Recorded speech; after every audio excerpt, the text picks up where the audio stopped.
female veteran humiliated at dog showcase until her German Shepherd leaves everyone speechless. The sharp scent of pine mixed with the lingering aroma of grilled hot dogs and fresh popcorn. Tents rippled in the gentle breeze, their bright colors jostling under an early morning sun that promised both warmth and fierce competition. Eyes glanced over leashes and polished collars, scanning the milling crowd with a near-electric anticipation. The Northridge Canine Showcase was about to begin, but in one corner, alone by the last row of folding chairs, stood a quiet figure, her posture stiff, eyes distant. That figure was Tessa Barnes, a decorated Army veteran whose left leg bore scars visible only to the trained eye. By her side paced a large German Shepherd, equally aloof amidst the carnival-like atmosphere. Observers whispered. Some smirked. They had no idea that soon this imposing duo, woman and dog, would turn the entire event on its head, leaving everyone speechless. A bright June morning cast long beams of gold through the tall pines that encircled the Northridge Fairgrounds. The setting felt more like a modest town festival than a prestigious dog showcase. Booths selling homemade jams and local crafts, clusters of kids chasing each other with squealing laughter, and the occasional dog bark echoing across the field. People arrived with their prized canines, ready to show off years of dedicated training or careful breeding. Some had traveled from hundreds of miles away, determined to impress the judges and secure a trophy or a ribbon. Others, local families with rescue mutts, seemed there just to experience the excitement and camaraderie. Nestled in the mountainous outskirts of an old logging town, this annual dog showcase was tradition, pageantry, and pride all wrapped into one. Generations of townsfolk had grown up under these tall pines, watching the event evolve from a small dog fair into a regional extravaganza. Northridge itself was known for its hospitality, but also for the competitive spirit that flared whenever an official judge pinned numbers on dogs' rumps. Tessa Barnes, however, was far from the typical participant. She stood near the perimeter of the fairgrounds, allowing her German Shepherd, Kaiser, space to watch, sniff, and get acclimated. Kaiser was a stunning example of the breed. Strong muzzle, intelligent amber eyes, and a gleaming sable coat. A black harness around his middle bore embroidered patches. One said, "Service dog," the other, "Do not pet." Despite the harness, Tessa and Kaiser looked like they could storm a building or parachute into the unknown at a moment's notice. Although Tessa was only in her early 30s, her weathered gaze carried a heaviness that made her seem older. She'd enlisted in the Army as soon as she turned 18, seeking an escape from a small-town life riddled with heartbreak and the ache of lost opportunities. Years later, she came home with a purple heart and restless nightmares that visited every night. Left with a leg injury that had ended her military career, Tessa struggled to fit into civilian life. Every day, the phantom ring of gunfire and the roar of helicopters taunted her memory. She was used to the camaraderie of her platoon, the adrenaline surging through her veins in times of danger. Yet here, among the ordinary hustle and bustle of daily life, she felt like a stranger. Her only constant was Kaiser. She had adopted Kaiser from a specialized kennel that trained former military or police dogs for veterans with PTSD. He'd been a canine cadet, one that didn't pass the final exams due to a minor joint issue that made him unsuitable for full-time active duty. But Tessa didn't see a flaw in him. She saw a kindred spirit, trained and prepared for war, only to end up in a world that wouldn't quite understand. Over months of careful bonding and therapy sessions, Tessa and Kaiser developed an unbreakable trust. When nightmares tore Tessa from her sleep, Kaiser would be at her side. When crowds threatened to overwhelm her with panic, Kaiser's calm presence steadied her. Yet Tessa wasn't someone who wore her vulnerabilities on her sleeve. The outward world only saw a woman who walked with a barely discernible limp and who wore an expression that clearly said, "I'm not here to chat." Because Tessa had never participated in a dog show, no one recognized her. Some looked upon her with mild curiosity, noticing her stiff posture and the synergy between her and the German Shepherd. Others, especially those who prided themselves on fancy breeds with champion bloodlines, wondered why such a woman was at an event like this, especially with a dog wearing a service harness rather than a show collar. Clutching Kaiser's leash, Tessa pulled out a wrinkled flyer from her back pocket. Northridge Canine Showcase, obedience, agility, service dog demonstration, and talent contests. She'd read about it at the local Veterans Center, where a notice pinned to a bulletin board read, "Looking for service dog participants to raise awareness." Though Tessa loathed public attention, something compelled her. Maybe it was a chance to show people that dogs like Kaiser were more than just working animals. They were loyal partners, capable of extraordinary feats. She took a deep breath, inhaling the crisp pine air. A swirl of memory flickered in her mind. Dusty roads in Afghanistan, the scorching sun searing her scalp through her helmet, the thunderclap of IED explosions. Shaking it off, she turned her attention back to the fairgrounds. She located the registration table, a simple fold-out stand where a tired-looking volunteer in a bright vest greeted participants. Tessa made her way toward it, anxious but determined.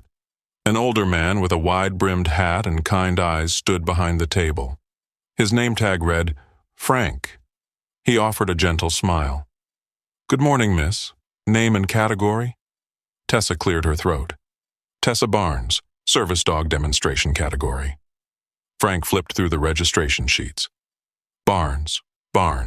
Ah, there you are. We have a midday demonstration slotted. You'll come onto the main stage after the agility round. All right? Tessa nodded quietly. "Yes, that's fine." Frank glanced at Kaiser with an approving look. "He's a beauty. Good luck out there, Tessa." His voice was friendly, devoid of the judgment Tessa often anticipated. Stepping away, Tessa let out a subtle sigh of relief. Maybe this wouldn't be as difficult as she feared. She was here to demonstrate the extraordinary trust and bond between a service dog and his handler. If she could show even a fraction of the loyalty Kaiser gave her daily, it would be enough. Meanwhile, across the fairgrounds, people were gathering in clusters of lawn chairs. A tall, auburn-haired woman named Meredith Vale was giving instructions to staffers about the show's schedule. She was the event director, and though her friendly persona dazzled the crowds, she had a stern edge when it came to upholding the tradition of the show. Meredith recognized that service dog demonstrations were a crucial aspect, but in her heart she believed the real competition was in the breeding and training events. She took pride in her own prized golden retriever, Bentley, a champion who'd taken home countless ribbons and even a national title in obedience. With eyes scanning the crowd for potential threats to her prized pup's glory, Meredith's lips curved in a tight-lipped smile. She definitely noticed Tessa and Kaiser. Just then, Tessa felt a warm nudge against her leg. She looked down to find Kaiser gazing up as if sensing her nerves. She patted him gently on the side. This was it, the place to prove what they were capable of. She whispered, "We can do this," as much to Kaiser as to herself. Little did she know that by the day's end, both of them would be tested in a way far beyond any mere demonstration or dog show. Indeed, the pines that stood so majestically around them would soon hold witness to a moral and life-threatening crisis that would throw Tessa and everyone else into a battle of survival. By noon, the crowd had grown to several hundred, and the announcer's voice boomed over a crackling PA system. "Ladies and gentlemen, welcome to the Northridge Canine Showcase. Let's get ready for our next event, the agility competition." Applause erupted. Competitors and their dogs took their places, ready to dash through tunnels, leap over hurdles, and weave around poles. Tessa and Kaiser waited at the sidelines near a small group of service dog handlers invited from nearby towns. Tessa found herself in conversation with a man named Hector, who had a gentle yellow Labrador pressed to his side. She learned that Hector was a retired Marine living with post-traumatic stress, just like her. They shared a simple, knowing smile, an unspoken understanding that told Tessa she wasn't alone. In the center field, trainer after trainer paraded their dogs. Some soared over obstacles with mesmerizing grace. Others fumbled and knocked bars off jumps. The crowd cheered, booed, or fell into tense silence at each performance. By the time Meredith Vale and Bentley stepped into the ring, the excitement was palpable. Dressed in elegant riding pants and boots, Meredith directed her golden retriever with confident precision. Bentley sailed through the course as if it were child's play. The audience roared in approval, awarding them the highest preliminary score of the day. Meredith's smug grin said it all. She expected to be the star. After the agility round ended, the announcer introduced a brief intermission before the service dog demonstration. Tessa sensed eyes upon her as she walked Kaiser toward a small water station by the bleachers. Every so often, she caught the hushed remarks. "Did you see her? She's got that huge shepherd. Must be ex-military." Or, "She doesn't look like she belongs at a show like this." Tessa tried to tune them out. She'd faced far worse judgments in her life. A group of well-dressed women huddled nearby, sipping iced lemonades and sneaking glances at Tessa and Kaiser. One of them, a woman in a floral dress and a wide-brim hat, whispered loud enough for Tessa to hear, "That dog doesn't look show-ready, and neither does she. Why let them perform in front of everyone?" A second woman giggled. "I heard she's a veteran. Probably thinks that alone will score her sympathy points." They all cackled quietly. Tessa's cheeks burned, anger flashing in her eyes. She felt Kaiser shift beside her, as if noticing her discomfort. But Tessa forced herself to let the moment slide. She was used to snide remarks from those who didn't understand. Instead, she focused on the demonstration. Soon, she and Kaiser would stand in front of the entire crowd, show their bond, and educate the public about the role of service dogs. Maybe, she told herself, that would sway opinions. The loudspeakers crackled back to life. "Ladies and gentlemen, gather round for the special demonstration segment of the day. Our dedicated service dog handlers will be showing us how their incredible canines assist them daily. It's an honor to host them here at North Ridge."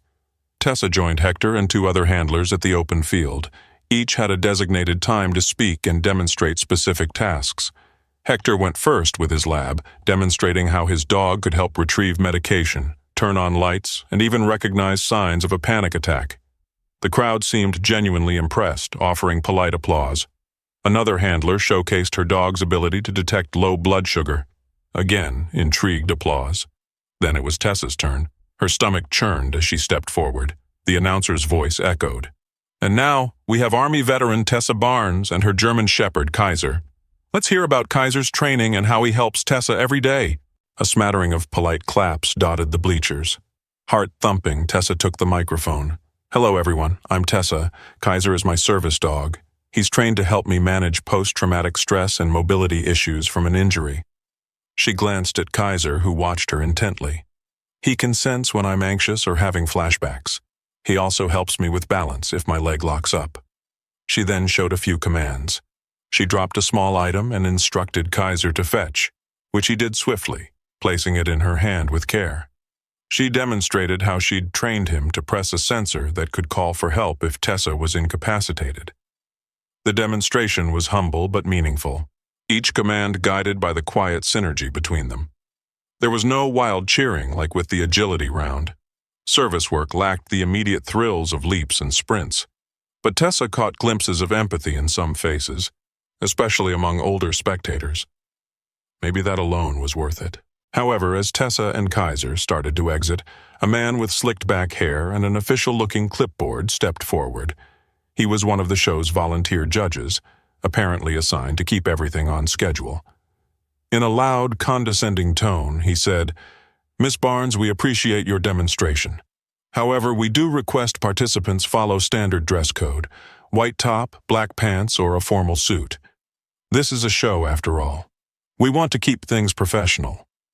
Also, your dog's harness is not the standard show attire. We'd prefer something more presentable. The harness is quite distracting from his conformation." Tessa stiffened. She wore a simple t-shirt, comfortable cargo pants, and boots designed to brace her injured leg. "I'm sorry," she managed, "but this is a service dog harness. It's necessary for me." The man gave a slick smile that didn't reach his eyes. "I understand, but the rules still apply. We try to maintain a certain standard.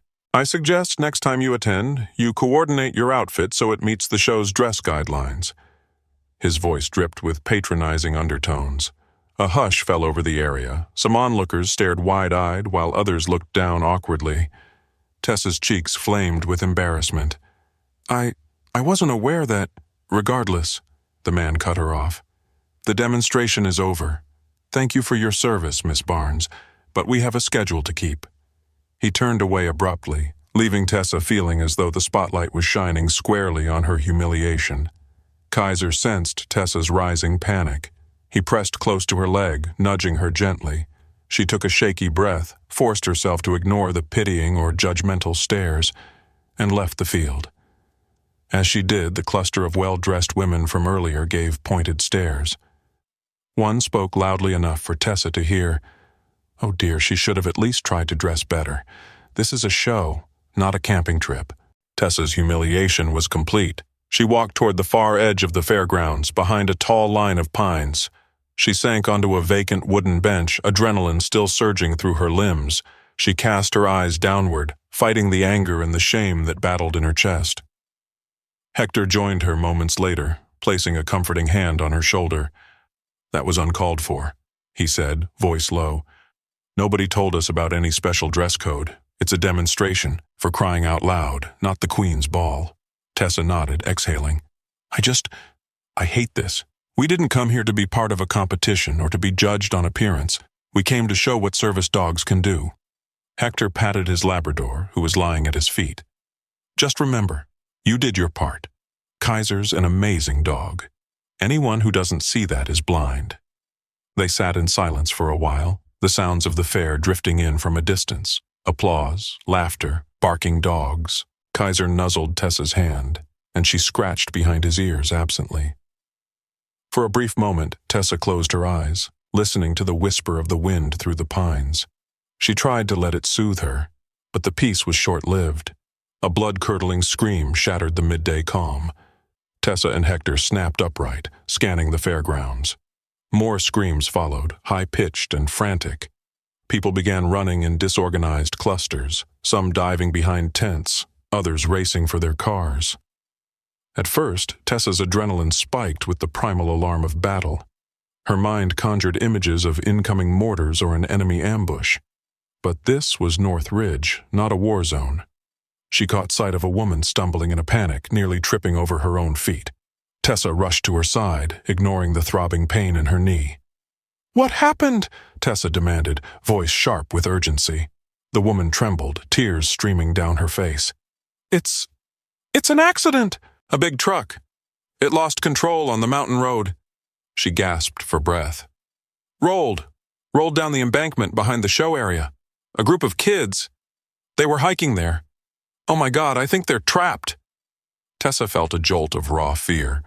The farmland behind the fairgrounds dipped into a deep ravine with jagged rocks. It was a popular hiking spot for local teens.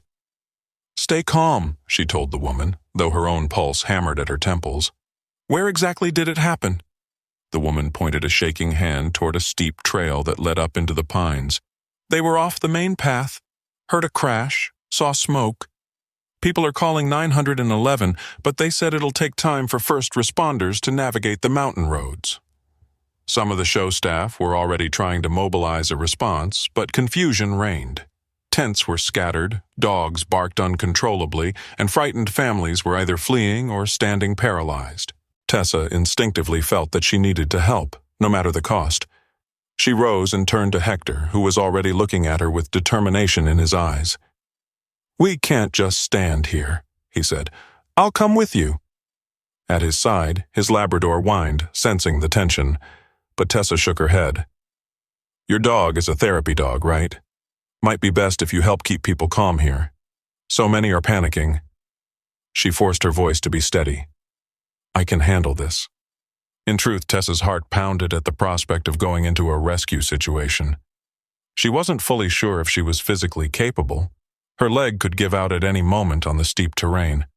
But one look at Kaiser, who was alert and ready for action, reminded her she wasn't alone. "I'll radio for help," Hector insisted, pulling out his phone. "Be safe." Tessa nodded. She looked down at Kaiser, gave a quick command, "Heel!" and started jogging toward the trail that led into the pines. Kaiser trotted at her side, unwavering. This was the very situation he'd been trained for, albeit not exactly. He was never intended to rescue kids from a crashed truck. But he was fully prepared to follow Tessa into danger, no questions asked. As she moved, Tessa's mind flashed back to her service days. She remembered times when her squad would be called to retrieve civilians trapped by debris after an IED blast. She'd learned triage, how to set broken bones, how to remain calm amid chaos. Her injuries might have stolen some of her mobility, but not her instincts. Sweat trickled down her brow as the sun bore down relentlessly. She followed the faint smell of smoke, pushing through dense undergrowth. Soon she heard the telltale crackling of flames. Approaching the ridge, she peered down. The scene was worse than she'd imagined. A large delivery truck had careened off the mountain road, tumbling onto a narrow footpath. Its front end was crumpled against a rocky outcrop, and black smoke seeped from the shattered engine. Tree branches around it had snapped. Broken glass glinted among the pine needles. To her horror, Tessa spotted a group of teenagers a little farther down the slope. They looked to be around 14 or 15 years old, maybe a local scout troop or a group of friends. At least 2 were pinned under a fallen tree limb that must have crashed down after the truck took out the trunk. One boy was unconscious, or close to it. Another, a girl with tears streaming down her dusty cheeks, was trying to lift the heavy branch but lacked the strength. Another kid sat shaking, clutching his arm at an odd angle. Tessa scrambled downhill, one careful step at a time. Kaiser navigated effortlessly over the uneven ground, never leaving her side. "Hold on!" Tessa called to them. "I'm coming!"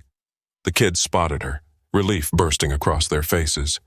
"Please help my brother," cried the girl, gesturing to the unconscious boy under the branch. "He's bleeding! Hurry!" Tessa bit her lip, adrenaline flooding her system. She willed her mind into emergency mode. She had to triage. The unconscious boy was top priority. She rushed to his side, kneeling on a bed of pine needles and shattered glass. A quick glance told her the boy had a nasty head wound and possibly a broken leg. The tree limb pinning him was thick. She tested its weight, gritting her teeth. If she lifted incorrectly, she might injure her own leg or cause the trunk to shift dangerously. But she had no choice. "All right," Tessa said, exhaling. "Kaiser, stay." She placed him where he was less likely to be in danger. Then she positioned her good leg, braced her body, and heaved with all the strength she had. The branch lifted a fraction, but it was enough for the boy's sister to drag him clear. Tessa's knee screamed in protest. She fought back a cry of pain, letting the limb drop once the boy was free. She knelt beside him, feeling for a pulse. It was there, but faint. "I need something to stop the bleeding." She scanned the other frightened kids. "Do any of you have a shirt or a scarf? Anything I can use as a bandage?" A trembling hand handed her a flannel shirt. She pressed it carefully against the boy's head wound, hoping to slow the bleeding. "Stay with me," she murmured, pressing her fingers to his carotid artery. "Just hold on a little longer." The truck's front end suddenly hissed, releasing a cloud of smoke mixed with sparks. Tessa glanced over her shoulder. Flames licked the underside of the vehicle. It looked like a fuel leak, one spark away from becoming a full-blown inferno. If it ignited, the entire crash site could be engulfed in flames, trapping them all in a swirl of searing heat and toxic fumes. She swallowed. They had to move, and fast. But how? Turning to the girl, Tessa said, "Help me carry your brother up the slope. We need to get away from the truck." "We'll do it together. Kaiser will guide the others, one step at a time."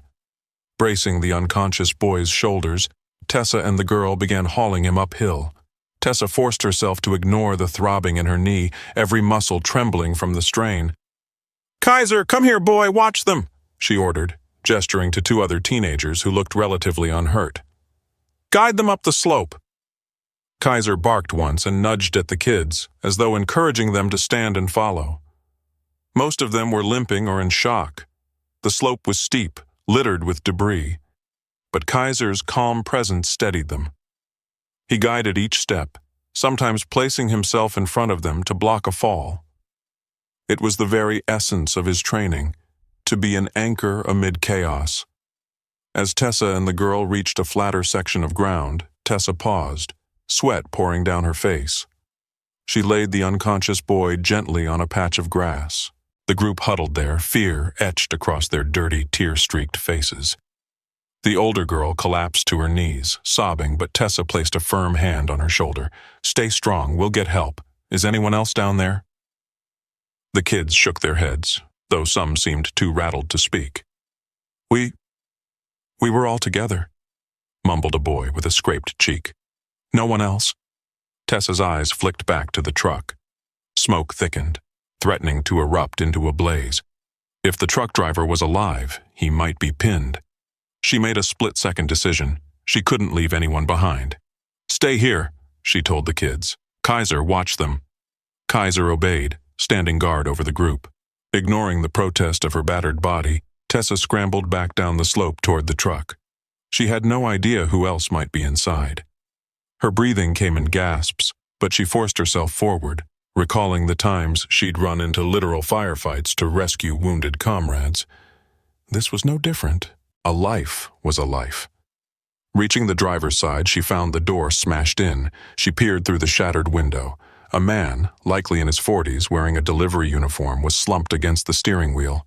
Blood trickled down his temple. "Sir!" Tessa shouted. "Can you hear me?" He groaned, but didn't open his eyes. She tugged at the door, cursing under her breath when it wouldn't budge. Even if she managed to pull him through the window, she'd have to break more glass. She spotted a tire iron half buried near the front wheel. Quickly, she snatched it up and smashed what remained of the window, ignoring cuts from flying shards. Gingerly, she reached in, released the man's seatbelt, and tried to haul him out. He was heavy, easily twice her weight. Smoke curled around them, sizzling noises sounding from the engine block. She could smell the pungent stench of leaking fuel. Any spark could set it ablaze. Summoning every ounce of strength, Tessa lifted his torso through the window. Her muscles screamed. At that moment, the truck's engine belched a violent burst of flame. A searing heat wave singed her hair. She shielded her face with her arm, gasping, feeling her lungs fill with scorching air. This was seconds away from blowing up. Adrenaline spiked, her mind pivoting into that cold, determined gear she knew from combat. With a guttural cry, she pulled the unconscious man onto her shoulders in a classic fireman's carry. Pain radiated through her leg, but she stumbled forward, arms locked around him. She pushed herself up the slope, each step feeling like a mountainous climb.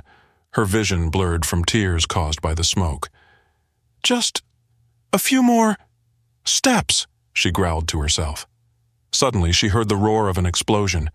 The force of it sent a shock wave through the ground, nearly knocking Tessa off her feet. She hugged the driver's limp body, stumbling onto her knees, biting back a cry of pain as her leg twisted awkwardly. A ball of orange flame erupted behind her, lighting the forest in an infernal glow. The truck had finally combusted, metal shrieking as it twisted and warped. Burning debris rained down, sending sparks flying across the pine needles. Tessa coughed, choking on the acrid smoke, but somehow she forced herself to keep moving. Slowly she crawled up the last stretch of the incline, the man's weight still pressing down on her. She reached the cluster of teens and laid him down, chest heaving as she fought for air. Her head spun. Her vision started to blacken at the edges. From somewhere above, she heard urgent voices. "Over here!" someone shouted. "They're here!" A wave of relief washed over Tessa. It must be paramedics or fire crews, finally able to reach the scene. She collapsed onto her back, the smell of burning pine strong in her nostrils, sirens wailing in the distance. Kaiser appeared, whining anxiously, licking Tessa's sweat-streaked face. She managed a shaky smile, lifting a hand to pat his head. "Good boy," she whispered, her voice trembling. "We did it." As the rescue teams descended, ordering each other to secure the crash site and bring stretchers, Tessa felt a delirious sense of completion. The kids were alive. The driver was alive. And if she had to guess, they might not have survived if she and Kaiser hadn't come. Her body was battered, her old war injury throbbing in protest. But inside her chest, a warm sense of purpose glowed. She realized that she'd found something she thought she had lost after leaving the service. The certainty that she could still make a difference. Over the next hour, the North Ridge Fire Department, local paramedics, and even the county sheriff's deputies swarmed the scene.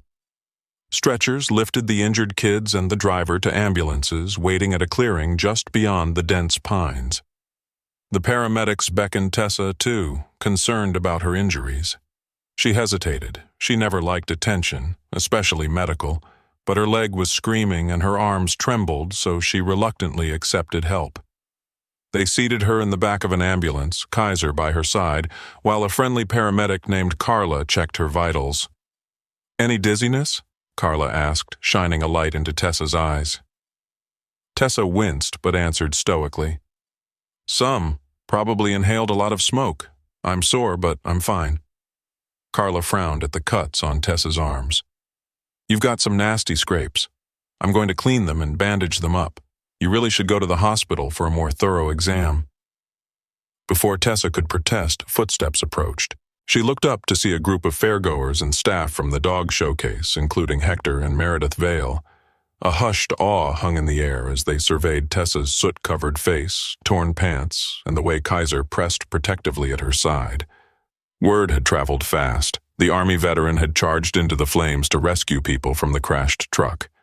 Hector's expression was a mixture of relief and pride. "You insane hero," he breathed, shaking his head. "Thank God you're okay." Tessa gave a self-conscious shrug. "You'd have done the same." Meredith stepped forward, her champion golden retriever, Bentley, at her heel. The confident composure she'd displayed in the agility ring was replaced by an unsteady tremor in her voice. "Tessa, I'm so sorry for the way you were treated. We had no idea you would—" Her voice cracked. She swallowed, eyes damp. "I just can't believe what you and your dog did." Others in the group murmured agreement. Even the judge who had humiliated Tessa earlier appeared, looking utterly sheepish. He cleared his throat, stepping forward. "Miss Barnes, I need to apologize. The way I spoke to you earlier was inappropriate." He fiddled with his clipboard, clearly uncomfortable. "What you and your dog did today is remarkable. You saved lives." Tessa glanced down, feeling an odd twinge in her chest.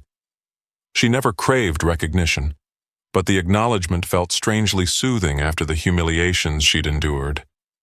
"All I did," she said quietly, "was what had to be done. Kaiser, too." A few onlookers dabbed tears from their eyes. One of the well-dressed women in a flowery hat, the same who had mocked Tessa's clothing, stepped forward timidly. She pressed her lips together. I was one of those who judged you earlier. I'm sorry. I didn't know anything about you or what you'd been through." Tessa nodded, not trusting herself to speak. She could feel the swirl of emotions building inside her, a cocktail of relief, lingering panic from the rescue, and acceptance for her place in this community that had so harshly misjudged her. She rubbed Kaiser's ears as the paramedic finished wrapping a bandage around her forearm. Then, as if orchestrated by fate, an older man in a sheriff's deputy uniform approached. "Ma'am," he said, removing his hat, "I want to personally thank you. Those kids, you might have saved their lives today." He cast a glance at Tessa's service harness for Kaiser. "What's your dog's name?" "Kaiser," Tessa replied. "Kaiser," the deputy repeated, giving the dog a warm, respectful nod. "We have a local commendation for acts of heroism. I'd be honored to nominate you both." He turned to the gathering crowd, raising his voice. "I think I speak for all of North Ridge when I say, Tessa Barnes, you and Kaiser are true heroes." Cheers and applause erupted. People who had only hours before ridiculed Tessa for her attire or her service dog harness were now clapping, teary-eyed. Some tried to approach Kaiser to pet him, but Tessa politely asked them to keep a respectful distance. He was still on duty, and she needed him close. In the midst of the applause, Meredith Vale stepped up and put a gentle hand on Tessa's shoulder. "You and Kaiser, well, you've shown us all what real partnership looks like. I know you didn't come here for ribbons or trophies, but—" She paused, swallowing down emotion. "We'd like to give you both a special recognition on the main stage, if you'll accept, just to say thank you." Still sitting in the ambulance, Tessa's eyes misted. She'd never expected acceptance, let alone praise. Yet hearing their applause, seeing their genuine gratitude, filled her with a sense of belonging she hadn't felt since her deployment days. "We'll accept," she whispered, voice shaky. But first, I've got to make sure my leg's okay to stand on a stage." She tried to force a grin, and a ripple of relieved laughter spread through the crowd. She looked down at Kaiser. He returned her gaze with quiet devotion, his chest rising and falling as he panted from exhaustion. Tessa reached to scratch under his collar, a silent exchange of gratitude passing between them. Just then, paramedics carrying the most severely injured kids rushed by on stretchers, heading for an airlift to the nearest trauma center. Tessa thought of the boy pinned under that branch, the fear she'd seen in his sister's eyes. She said a silent prayer for their recovery. At least they were alive. That was a victory. And in that moment, Tessa realized that while the humiliation she'd faced earlier had stung, it paled in comparison to the triumph of saving lives. People might belittle her service dog or question her clothing, but none of that mattered. She and Kaiser had done exactly what they were trained to do, step up in the face of danger and protect others. At the end of the day, that was more valuable than any ribbon or trophy. By late afternoon, news of the rescue had spread like wildfire, not just among the fairgoers, but throughout the entire town. Reporters from the local paper and even a regional TV station arrived, cameras rolling as they interviewed witnesses and rescue workers. Everyone seemed to have a piece of the story. Some had watched Tessa sprint into the woods, others had heard the explosion echo through the pines, and a few had glimpsed Tessa stumbling out, carrying the delivery driver on her back. Meanwhile, the dog showcase continued in a subdued but respectful manner. Events were rescheduled out of sensitivity for the day's unexpected trauma. Many participants left early, too shaken or concerned to remain. But a core group stayed behind, determined to show solidarity and finish the showcase in honor of the veterans and first responders who had risked their lives. Tessa spent an hour resting in the back of the ambulance under the paramedic's watchful eye. Kaiser remained at her feet, occasionally whining softly as if urging Tessa to rest. Eventually, the paramedic relented. "All right, your vitals are stable enough, and if you insist on not going to the hospital right now, I can't force you." She made Tessa sign a release form. "But please, follow up with a doctor as soon as possible, especially for that leg." Tessa nodded. Her leg still throbbed, but she managed to walk with only a slight limp, grateful for Kaiser's balancing presence. When she emerged from the ambulance, a crowd that remained at the fairgrounds erupted into applause. It was an overwhelming moment.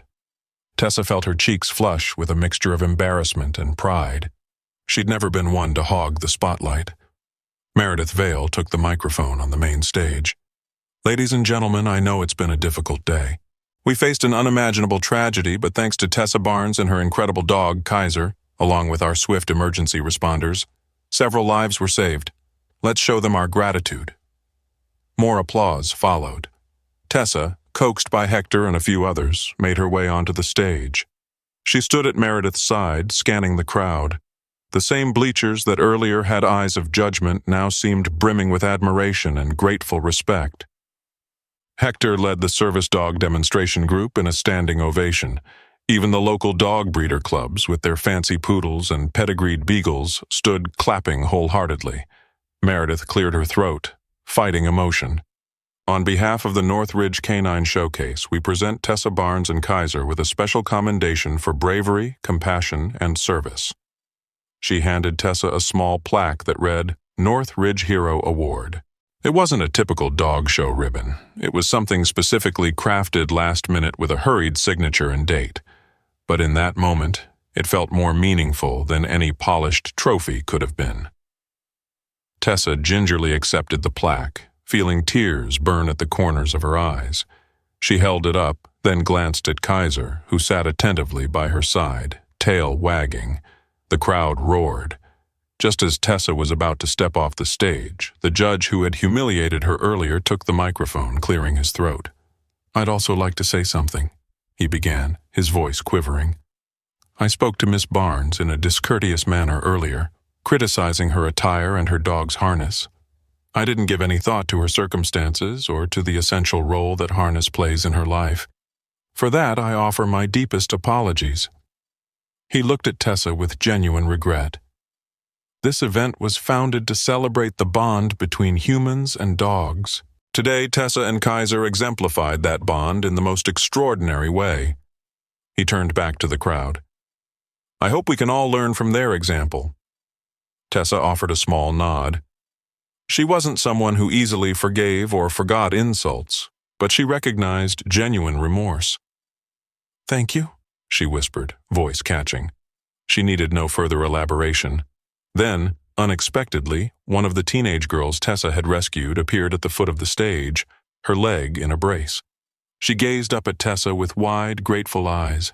A hush fell as Tessa carefully made her way down the steps to meet her. The girl's voice shook. My brother's going to be okay. The doctors said he woke up, and they think he'll recover. I wanted to thank you. Before Tessa could respond, the girl flung her arms around her in a hug. The crowd erupted in quiet tears and sniffles.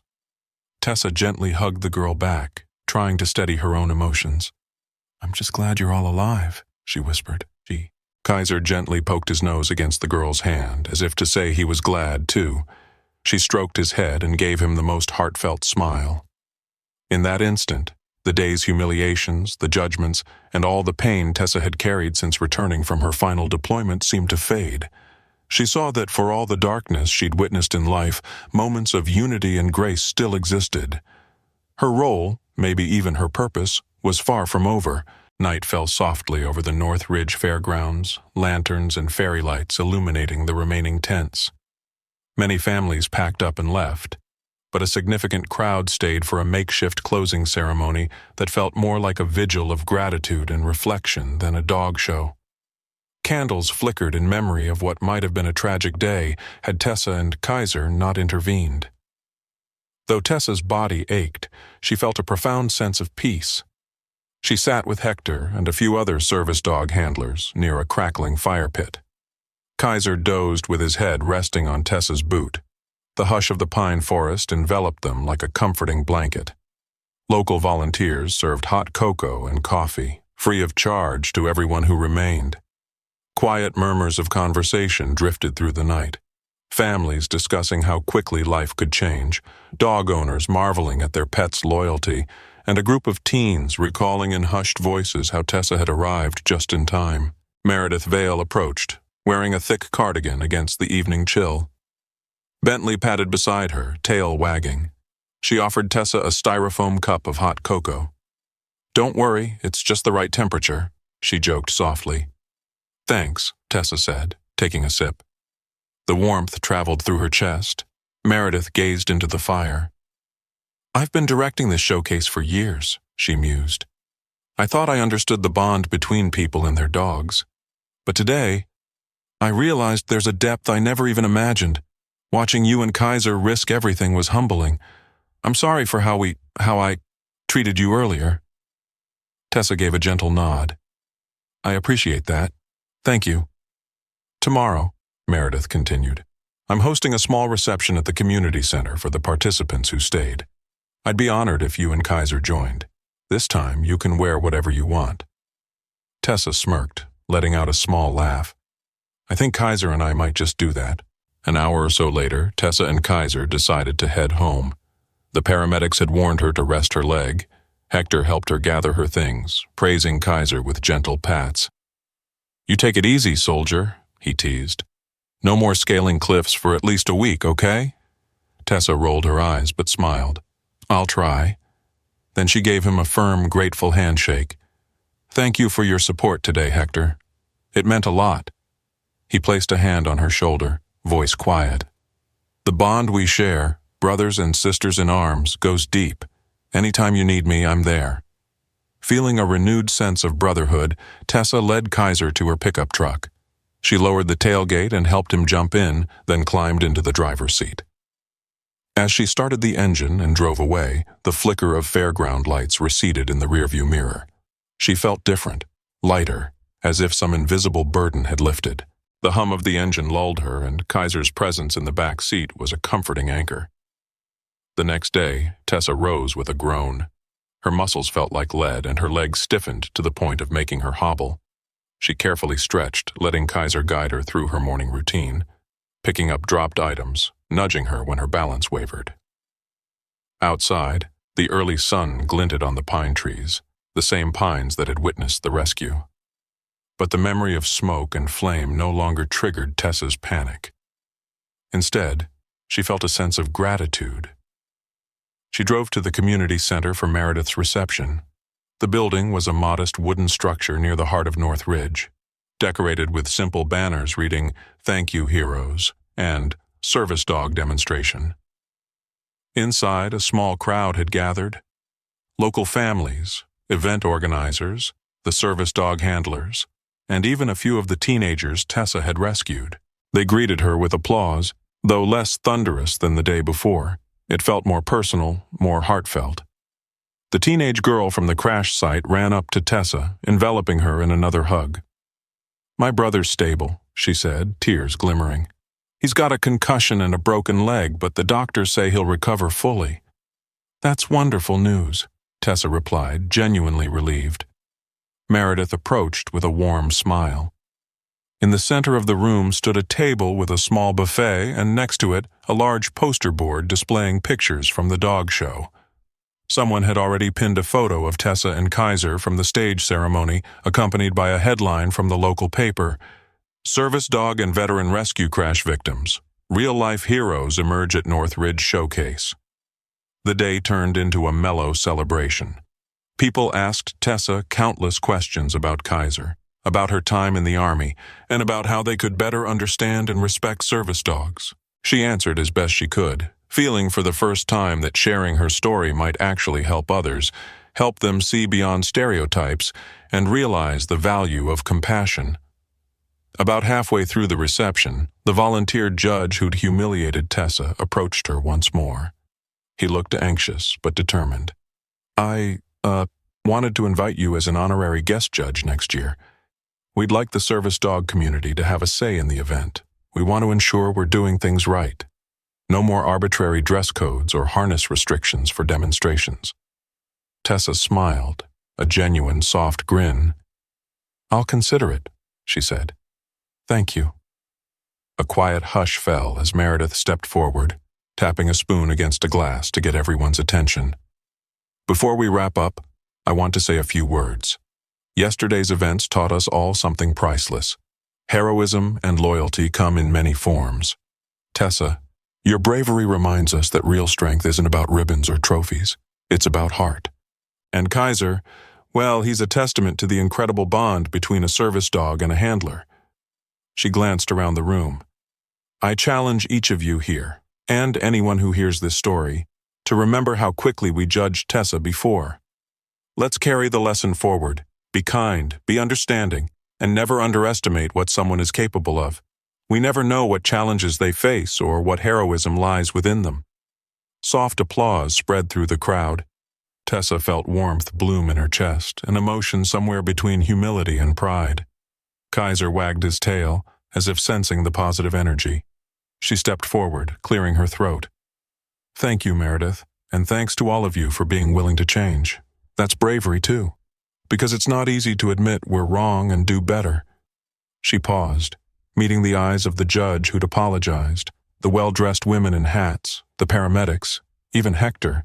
"I only ask that if you see someone who might be struggling, veteran or not, show them compassion, because you never know when that person might need a friend, or when they might be the one to save your life." A hush followed. Then the applause came, thunderous and genuine. That evening, Tessa drove home along a winding mountain road bathed in sunset hues of pink and gold. She rolled down her window, letting the cool, pine-scented breeze fill the truck's cabin. Kaiser poked his head between the front seats, resting his chin on her shoulder. She gave him a gentle pat, marveling at the bond they shared. A few days later, Tessa learned that the rescued driver was recovering well, and the kids were on the mend. Cards of gratitude poured in from the community, including offers of help and donations to veteran support organizations. The local dog show committee even set up a small scholarship in Tessa's name to help other service dog handlers attend the event free of charge in the future. Through these gestures, Tessa's heart opened to the possibility that maybe, just maybe, she and Kaiser had found a place to belong, not just as outsiders with scars and harnesses, but as valued members of a caring community. And so their story became a testament to loyalty, sacrifice, and redemption. Once humiliated, Tessa had proven that the greatest victory isn't a trophy. It's saving lives, bridging misunderstandings, and forging real human connections. In the end, Kaiser didn't need a champion's ribbon to leave everyone speechless. His act of devotion alongside Tessa had spoken louder than any prized pedigree or polished routine ever could. As you've now heard, it takes only a single spark of compassion and courage to illuminate the darkest hour.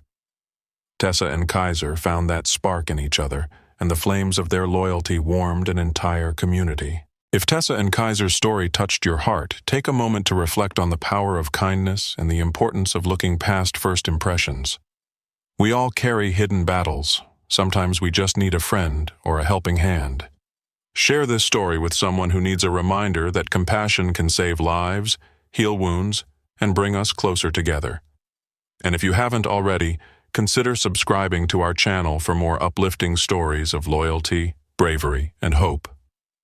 Let Tessa and Kaiser's inspiring journey remind us all, never underestimate the quiet strength behind a compassionate heart. Share, reflect, spread kindness. Thank you for watching.